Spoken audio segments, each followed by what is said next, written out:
তৃণমূল আশ্রিত শামীম আহমেদ মধ্য হাওড়া বিধানসভার সংখ্যালঘু এলাকার ডন। ভোট পরবর্তী হিংসায় অভিযুক্ত। তাকে ধরতে গিয়ে বেসমেন্টে বানানো বিলাসবহুল ঘরের হদিশ পুলিশের। Video viral. মধ্য হাওড়ার শিবপুর থানার অন্তর্গত 36 নম্বর ওয়ার্ডের বেতাজ বাদশাহ শামীম আহমেদ ওরফে বোরে। তৃণমূলের ছত্রছায়ায় দীর্ঘদিন সেই এলাকায় দাপট চালিয়ে এসেছে মধ্য হাওড়ার প্রাক্তন মন্ত্রী অরূপ রায় ঘনিষ্ঠ বরে। ভোটের ফল ঘোষণার পর চওড়া বস্তি এলাকায় অশান্ত হয়। বোমাবাজি এবং গুলি চালানোর ঘটনায় অভিযোগ হয় বরে এবং তার দলবলের বিরুদ্ধে। বিজেপির অভিযোগ, বরের মততে তৃণমূল আশ্রিত দুষ্কৃতীরা হামলা চালায় বিজেপি কর্মীর সমর্থকদের ওপর। মূল অভিযুক্তকে গ্রেপ্তারের দাবিতে সরব হয় মধ্য হাওড়ার বিজেপি কর্মীর সমর্থকেরা। পুলিশ কয়েকজনকে আটক করে, কিন্তু ঘটনার মাস্টারমাইন্ড বরে ঘটনার পর থেকে ফেরার। বরের খোঁজে অভিযান চালায় হাওড়া সিটি পুলিশের উচ্চপদস্থ আধিকারিকরা। অভিযান চালাতে গিয়ে তাজ্জব পুলিশ কর্তারা। পুলিশ অভিযানের একটি ভিডিও ভাইরাল হয়। তাতে দেখা যায় বেসমেন্টে একটি বিলাসবহুল থাকার জায়গা বানিয়ে রেখেছে বরে। ওপর থেকে দেখে বোঝা যেত না নিজে এরকম ঘর রয়েছে। বিলাসবহুল ঘর, bedroom, drawing room, kitchen, bathroom সব রয়েছে। সেখান থেকে সিসিটিভি মনিটরিং করার ব্যবস্থা আছে, কিন্তু ফ্ল্যাটের বাইরে থেকে তা কিছুই বোঝা যেত না। বরের সন্ধানে তল্লাশি চালাচ্ছে হাওড়া সিটি পুলিশ। কি করে জানো কি অভিযোগ, যে অভিযোগ লাগিয়েছেন মেয়েদের উপর অত্যাচার এবং মেয়েদের এসব উপর ভুলভাল যে শ্লীলতাহানি বলছেন। করার মতন অভিযোগ আমার আছে। স্টাফ আছে, জিজ্ঞেস করে নিন। থানায় অভিযোগ আছে তো, বিএমএ সিএম হয়েছে তো অভিযোগ আছে। কোথায় সিএমও স্যার অভিযোগ আছে? কিছু প্রমাণ হয়েছে? কিছুই তো প্রমাণ হয়নি। আচ্ছা, কিছু প্রমাণ হয়নি তো ভুলভাল অভিযোগ আমাকে ফাঁসানো হয়েছিল। সব ভুলভাল অভিযোগ আছে, কিছু প্রমাণ হয়নি। সব ক্লিন চিট, কিছুই প্রমাণ হয়নি। বলছে আপনার ওনাদের কাছে ভিডিও রেকর্ডিং আছে এবং সেই রেকর্ডিংয়েতে আপনার কাছে যে অভিযোগ করেছিল বলছি তো ভুল, সব এই জেনারেটেড, সব ভুলভাল অভিযোগ। থানায় যে দিয়েছিল সব আমার ক্লিন চিট আছে। স্বাস্থ্যভবন থেকে অর্ডার করা হয়েছে। আমার হাই অথরিটি আমাকে অর্ডার করেছেন গতকালে। সিএম রেসপেক্টেড সিএম স্যার বলেছেন যে তুমি গিয়ে কালকে জয়েন করো ওখানে। আমি আজকে এসেছি জয়েন করতে। সিএম স্যার থেকে সকালবেলাও কথা হয়েছে। স্যার বলেছেন গিয়ে যে তুমি গিয়ে ওখানে জয়েন করো। যে এখানে বিএমএচ প্রেজেন্টলি যে উনি অ্যাক্টিং বিএমএচ, কিন্তু আমি ক্যাডারে বিএমএচ। কিন্তু আমার নাম আগে থেকে এখানেই ছিল।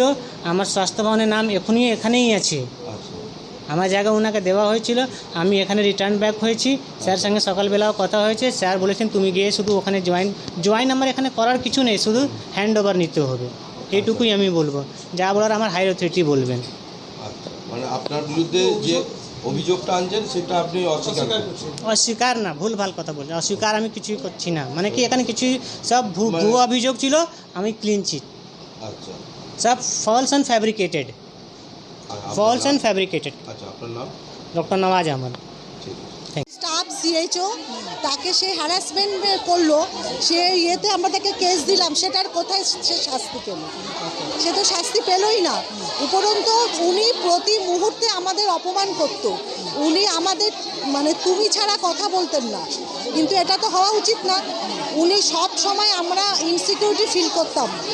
সেন্টারে গিয়ে কখন উনি কার সঙ্গে খারাপ ব্যবহার করতেন, মানে এমনও হয়েছে চেয়ার ছুঁড়ে ফেলে দিচ্ছেন।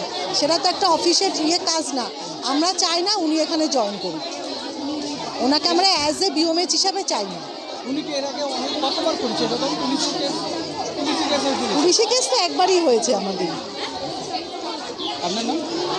আমার নাম কাকুলি সাহা। ডক্টর নওয়াজ আহমেদ। তিনি আমাদের এক্স্যাক্ট পিরিয়ড কতদিন ছিলেন আমি বলতে পারবো না, কিন্তু মানে মনে নেই এই মুহূর্তে। কিন্তু উনি যতদিন ছিলেন আমরা একটা ভয়ের ত্রাসের রাজত্বে আমরা কাজ করেছি। গিফট না দিলে ছুটি স্যাংশন হতো না, ঠিক আছে? আকারে ইঙ্গিতে টাকা পয়সাও উনি চাইতেন, আমি একটা ট্রেনিংয়ে যেতাম, বোনেরা জানে যে আসার ট্রেনিংয়ে যেতাম। এবার সেখানে আমি একটা এক্সট্রা ইনসেন্টিভ পেতাম। এবার উনি আমাকে মাসের পর মাস সেই ট্রেনিংয়ে আমাকে যেতে দিতেন না। কেবল ওই কথাটা বলতেন, আপনি অনেক টাকা পান।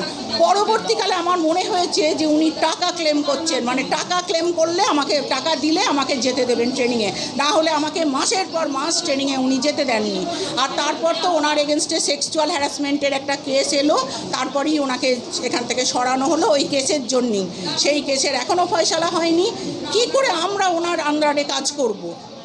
আমরা চাই না। আমাদের অপরূপ স্যার, আমাদের যিনি এখন অ্যাক্টিং বিএমওইচ, অত্যন্ত ভদ্র কাজের মানুষ। 6টা 6:30 অবধি তিনি কম্পিউটারে, কারোর ওপর অভিযোগ নেই, নিজেই কাজ করে চলেছেন। মান্থলি মিটিংয়ে কেউ 10 মিনিট দেরিতে এসছে, দাঁড়িয়ে থাকুন। কেন? এটা কি স্কুল? আমরা কি স্কুল টিচার? স্কুলের স্টুডেন্ট আমরা? আবার সে ব্যাগটা রাখছে, চেয়ারে রেখে দাঁড়াবে, ব্যাগ কাঁধে নিয়ে দাঁড়িয়ে থাকুন, কীরকম? বর্তমানে কি উনি আবার এখানে আজকে উনি এসছেন জয়েন করতে, গতকাল একটা অর্ডার বেরিয়েছে, আমরা দেখেছি উনি এসছেন জয়েন করতে, কিন্তু আমরা ওনার আন্ডারে কাজ করতে চাই না। আমরা অপরূপ স্যারকেই চাই, তিনি অত্যন্ত কাজের মানুষ, ভদ্র মানুষ। উনি যদি জয়েন করেন, ডিপার্টমেন্টের উদ্দেশ্যে আমার বক্তব্য, যদি উনি জয়েন করেন আমরা অনির্দিষ্টকালের জন্য কর্মবিরতিতে যাব, অনির্দিষ্টকাল আমরা কর্মবিরতিতে যাব। আপনার নাম? আজকে আমার নাম ধীরা শীল, আমি এই ব্লকের PHN।